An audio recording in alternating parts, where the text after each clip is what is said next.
है everyone, very good morning to all of you. कैसे हैं आप लोग? आशा करता हूँ आप सब बहुत अच्छे होंगे। जैसा कि आज है 16 मार्च।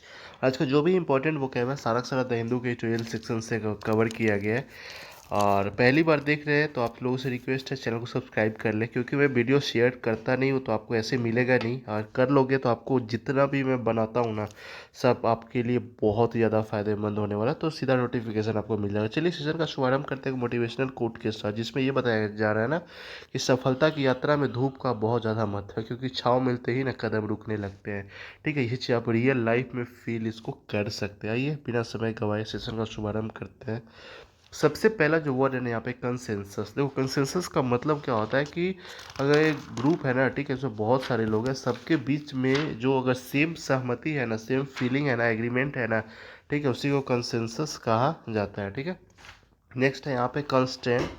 एक वर्ब है खास करके, जिसका मतलब होता है, क्या होता है कि कुछ करने के लिए बाध्य कर देना, नहीं तो फोर्स करते हैं, you have to do it, करना ही आपको है एट एनी कॉस्ट एकदम। वैसे ही कहा जा रहा है कि company growth has been constant by high taxes. मतलब कंपनी का जो ग्रोथ है ना, मतलब कंस्टेंट कर दे, बाध्य कर देगा बहुत ज़्यादा टैक्सेस के द्वारा, है ना। तो ये चीज़ ध्यान में रखना है। पर्टेन जो है एक वर्ब है जिसका मतलब होता है खास करके टू एग्जिस्ट और apply a particular situation, particular time, मतलब संबंधित होना, या फिर सरोकार भी बोल सकते हैं इसको, है ना, किसी खास समय के लिए करना, है ना, एग्जिट करना या फिर अप्लाई करना। ग्रीवेंसेज एक नाउन है जिसका मतलब होता है जो शिकायत होता है ना, कंप्लेन जो होता है ना किसी चीज़ को लेकर के, उसके लिए यूज किया जाता है। जैसे something that you think is unfair, या यू वांट टू कंप्लेन और प्रोटेस्ट अगर भी करना चाहते हैं ना किसी चीज़ को लेकर के, कोई मुद्दा को लेकर के, उसी को ग्रीवेंस कहा जाता है। ब्लिंकमैनशिप जो कि है एक नाउन है जिसका मतलब होता है अस्थिरता, जैसे द आर्ट ऑफ प्रैक्टिसिंग और pursuing dangerous policy to limit of safety before stopping. मतलब या फिर स्पेशली इन पॉलिटिक्स में खास करके इसको लेकर के यूज किया जाता है कि स्टॉप करने से पहले जो सेफ्टी लिमिट जो लिया जाता है ना, ठीक है, उसी को ब्लिंकमैनशिप कहा जाता है। ठीक है, नेक्स्ट यहाँ पे फ्रॉम डॉन टू डस्क, मतलब सिंपल सा बात है। डाउन मतलब क्या होता है कि जब सूर्य उदय होता है, और डस्क मतलब क्या होता है जब सूर्यास्त हो जाता है, पूरे दिन का जो समय रहता है ना, ठीक है, उसके लिए यूज होता है। जब from early morning until night, एकदम दिन से रात तक के लिए ये from dawn to dusk use होता है।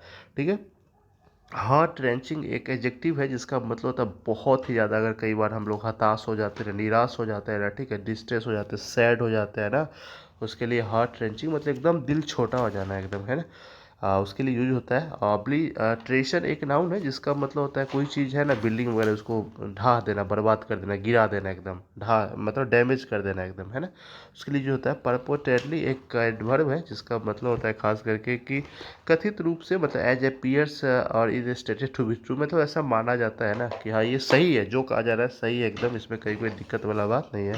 टॉक्सियस एक एडजेक्टिव है जिसका मतलब होता है हार्मफुल या फिर जो पॉइजनस रहता है ना, ठीक है, बोलते हैं ना this is noxious gases, gas, है ना। हाँ, तो ये मतलब हानिकारक जो गैस होता है खास करके उसके लिए ये यूज होता है।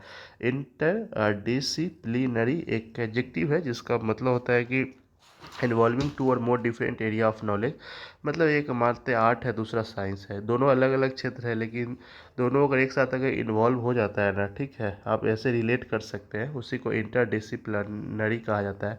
अमलगमेट एक वर्ब है जिसका मतलब होता है खास करके मिल जाना एकदम, है ना, to join together to form a single organisation, जैसे नहीं होता जैसे बैंक को सब जो अलग अलग बैंक एक साथ मिल करके, मतलब और ज़्यादा स्ट्रॉन्ग बनाने के लिए ऐसा किया जाता है, ताकि जो ऑर्गेनाइजेशन हो ना, ठीक है, अगर अकेले काम नहीं कर रहा है तो सब ज्वाइंट हो जाता है, मिल जाता है, तो और ज़्यादा स्ट्रॉन्ग हो जाता है, उसके लिए यूज होता है।